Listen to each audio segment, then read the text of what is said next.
There's no doubt that AI is the buzzword of the year so far. And there's a pretty good reason. Some of the AI tools that are popping up recently are very impressive. Just being impressive doesn't last long though. Being a useful tool does. And the tool that's the talk of the town right now is OpenAI's ChatGPT-3.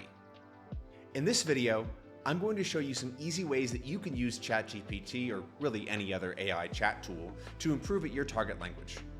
When I asked the tool which languages it speaks, it gave me a list of about 9 large languages that it's comfortable with.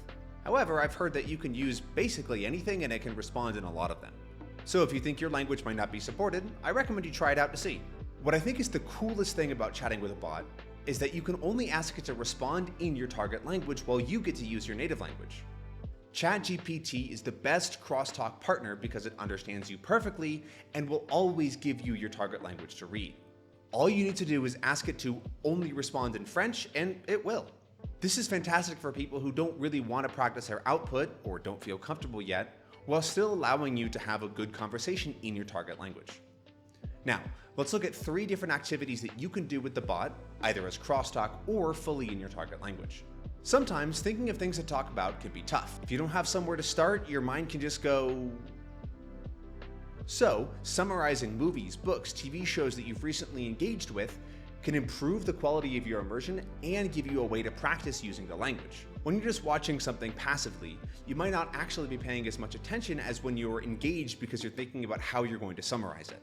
So when you sit down to the bot, ask it to ask you questions about the thing that you're talking about so that you can dig deeper and actually explore the media a bit more.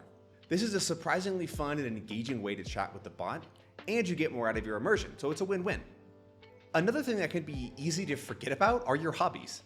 Since the AI was trained on basically the entire internet, it has a lot of specific knowledge. So it's the perfect conversation partner for hobbies that you'd love to have more conversations about in your target language, but can't actually find a person to talk with.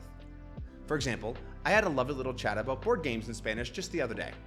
And it can also be really fun to lead it on to see if it knows things about the hobby. So you could maybe ask it to figure out the game that you're thinking of by just describing the mechanics or something like that. Almost a 20 questions style hobby conversation. Now the third thing is a really surprisingly useful tool for speeding up word acquisition. When you're learning words completely on their own in Anki, it can be a bit difficult to remember what they mean. But if you can give them context, your brain will just remember them forever. And ChatGPT is amazing at creating little short stories to give you anchors to think about your words. So maybe you're working through a Refold 1K deck, and you come across your 10 new words for the day, but they're not super sticky yet. So you go ask the bot to write you a short story in Spanish using these 10 words somewhere in the story. And then you have yourself a perfect little graded reader full of the words you just learned. I challenge you to forget a word that is featured in a story that you went out to find. Now, don't forget that you can use any of these 3 activities as a crosstalk activity if you just want to get more reading and input practice. And actually, there's a few more tips that I want to share before we go. First, use some tools. There's nothing wrong with using a dictionary or a pop-up dictionary or a spell checker, especially when you're first starting to write in your target language. Don't be afraid to look up words that you just can't think of, even though you know. It's a normal part of the acquisition process. But you should keep a little list on the side of words that you block on so that you can reference them later. Another great tool is called Language Tool, and it will highlight misspellings and misconventions in your target language. Having book standard spelling and punctuation isn't really that important for learning a language, but it's nice to know when you do something like that, especially if it's just a mistake.